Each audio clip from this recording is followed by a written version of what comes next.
कजली तीज की कथा। एक प्राचीन समय में एक नगर में एक ब्राह्मण रहता था। उसके 7 पुत्र व एक पुत्री थी। उन 7 भाइयों में बहन सबसे छोटी व सबकी दुलारी थी। लेकिन उसकी शादी बचपन में 7 वर्ष की उम्र में हो गई थी, लेकिन गोना नहीं हुआ था। शादी होने के कारण सुहाग का व्रत पहले वर्ष में आने के कारण उसकी मां ने उसे काजली तीज का व्रत करवाया, जो भाद्रपद कृष्ण पक्ष तीज को होता है। मां ने उसे उस दिन मंदिर लेके झूले झुलाए, सखी सहेलियों के साथ खिलाया और शाम के समय भूख सताने लगी, क्योंकि इस अखंड व्रत में चांद दिखने के पहले पानी पीने के सिवा कुछ नहीं खा सकते।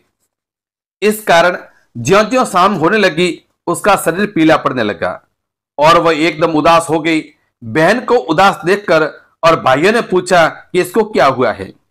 तब मां ने कहा कि पहले वर्ष की तीज होने के कारण इसको तीज का व्रत रखवाया है और जब तक चांद नहीं दिखेगा तब तक ये सातू यानी छत्तू नहीं खाएगी। तब सभी भाइयों ने सोचा कि पता नहीं चांद कब दिखे, अपने इसे झूठा चांद दिखा देते हैं।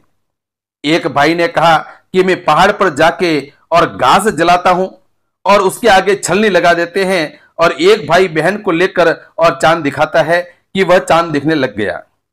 तब वह चंद्रमा को अर्घ देकर उसका पूजन करती है और छत्तू का भोग लगाती है। और जैसे ही पहला कवा लेती है उसमें बाल आता है। जैसे दूसरा कोर खाने लगती है कि तब उसके ससुराल से बुलावा आता है कि आप भाई यानी लड़की को ससुराल भेजो, क्योंकि इनके पति और आपके जमाई शांत हो गए यानी कि देहांत हो गया है। तब मां ने इसे ससुराल भेजने को तैयार करती है और कहती है कि सासरे में जो भी छोटे बड़े मिले सबको पगे लगना और आशीर्वाद लेना। अगर देरुत्री यानी देवर की लड़की और जेठुत्री यानी जेठ की लड़की अगर पालने में हो तो उनको भी पगे लगना। इस तरह वह ससुराल गई तो सभी ने सुहाग का आशीर्वाद दिया। वह पहुंची तब तक उसके पति का शमशान घाट पर ले गए थे जो जलाने के लिए। तब वह वहां पहुंचकर अपने पति को जलाने नहीं दिया और वह अपने पति का सिर गोद में लेकर बैठ गई और सबसे कहा कि आप सब घर जाओ, मैं तो इनको लेकर बैठी हूं। जब तक ये ठीक नहीं होंगे मैं वापस नहीं आऊंगी।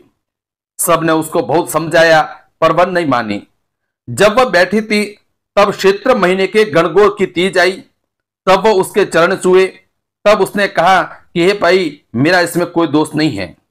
मेरे पीछे जो आरी बहन है उसका दोष हो सकता है। इसी तरह क्षेत्र से लेकर श्रावण महीने तक की जितनी भी तीजें आई तब सबके सामने उसने पांव पकड़े और सबने यही कहा कि मेरा दोष नहीं है, मेरे पीछे आती बड़ी बहन का होगा। इसी तरह सबसे पीछे भाद्र कृष्ण पक्ष की कजली तीज यानी काजली तीज एकदम गाजती गूंजती रिमझिम करती हुई आई और ये कहती हुई आई कि मेरे व्रत को किसने खंडित किया है। लेकिन वह डरी नहीं और कस के उसके पांव पकड़ लिए और कहा मैं तो बच्ची हूं, कुछ समझती नहीं हूं। भाइयों ने जैसा कहा मैंने वैसा ही किया है, इसलिए आप मुझे सुहाग दें। इस तरह वह बार बार विलाप करने पर काजली तीज ने अम्बिका कृपा झटक कर उसके पति को संजीवन कर दिया। जिस तरह उसे सुहाग मिला है उसी तरह सबको सुहाग मिले। बोलो कजली तीज की जय।